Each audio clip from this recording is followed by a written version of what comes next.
Sinais da vinda de Cristo.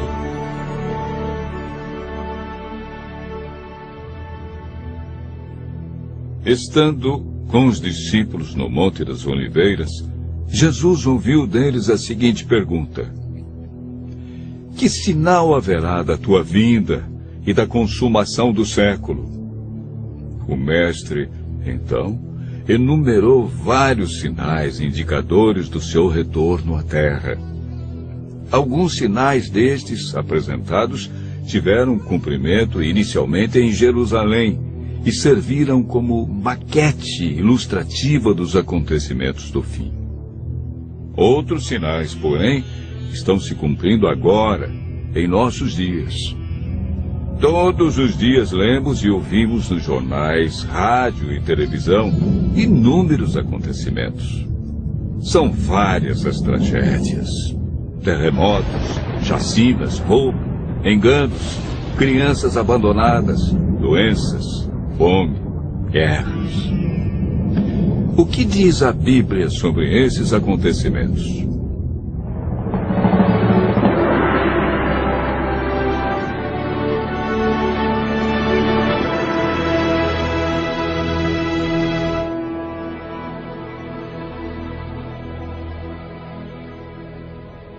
Vamos analisar os sinais que antecedem a sua volta em 3 partes. Primeiro, os sinais no mundo social. Segundo, sinais no mundo natural. E por último, sinais no mundo religioso. Os sinais no mundo social estão descritos em Mateus 24, versos 6, 7 e 10. Jesus profetizou que antes de sua volta, o mundo estaria envolvido em guerras, fome, nação contra nação, reino contra reino, traição e ódio entre as pessoas. Na segunda carta de Timóteo, capítulo 3, versos 1 a 5, nos fala de tempos difíceis. Desemprego, fome, pessoas egoístas, avarentas, pessoas blasfemando de Deus, filhos desobedientes à paz, homens sem domínio de si. Esses sinais no mundo social são provenientes da obra de Satanás e não de Deus. Na segunda parte do nosso estudo, falamos a respeito dos sinais no mundo natural. Mateus 24, versos 7 e 29, fala de sinais que estão acontecendo e que já aconteceram. No dia 19 de maio de 1780, o sol escureceu. Esse dia ficou conhecido como o Dia Escuro. Na região leste dos Estados Unidos, tão densas eram as trevas que as lamparinas foram acesas ao meio-dia.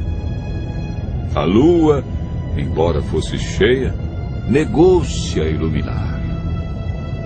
A ciência não conseguiu explicar esse fato sobrenatural, mas a Bíblia o apresenta como um dos sinais que antecede a vinda de Cristo.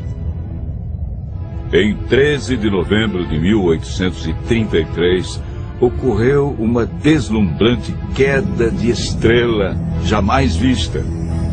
Esses sinais já se cumpriram uma vez, mas antes da vinda de Jesus se repetirão com maior intensidade. Tratamos na terceira parte do nosso estudo sobre os sinais no mundo religioso. Mateus 24, versos 4 e 5, fala sobre o engano religioso que haverá no tempo do fim. Mateus, capítulo 24, verso 11, refere-se ao aumento das religiões. Somente no Brasil existem mais de 1.500 religiões cristãs. No mundo, são mais de 35.000 religiões cristãs.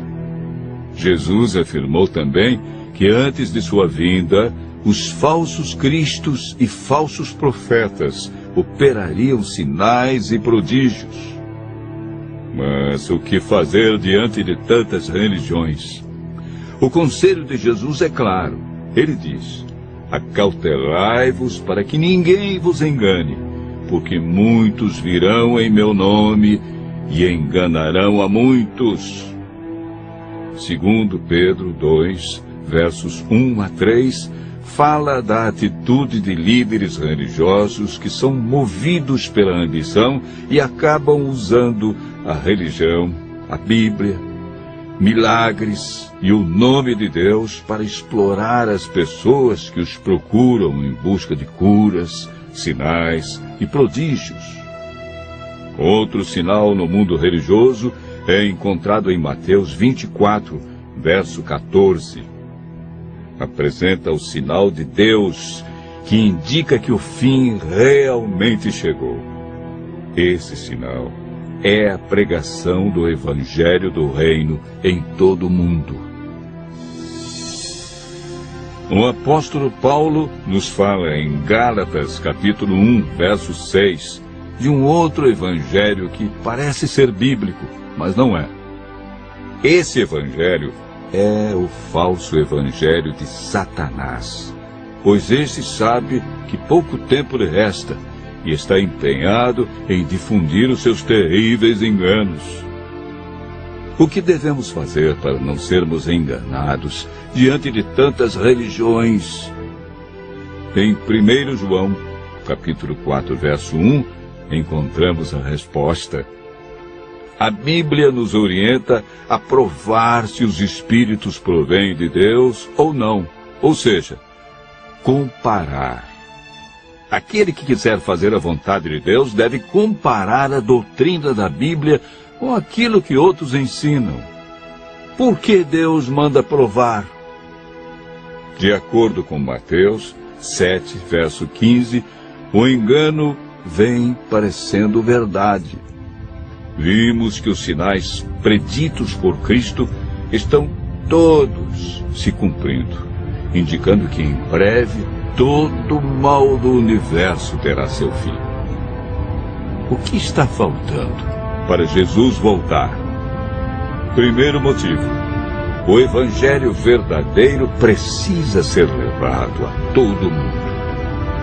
Segundo, Jesus está a cada dia dando mais oportunidades. Ele é paciente e espera uma decisão de cada um de nós ao lado da verdade. Lucas 21, verso 28, declara que, ao começarem estas coisas a suceder, exultai e erguei a vossa cabeça, porque a vossa redenção se aproxima. Continue ouvindo a voz de Deus. Em breve, vamos contemplar Jesus vindo sobre as nuvens do céu com poder e grande glória.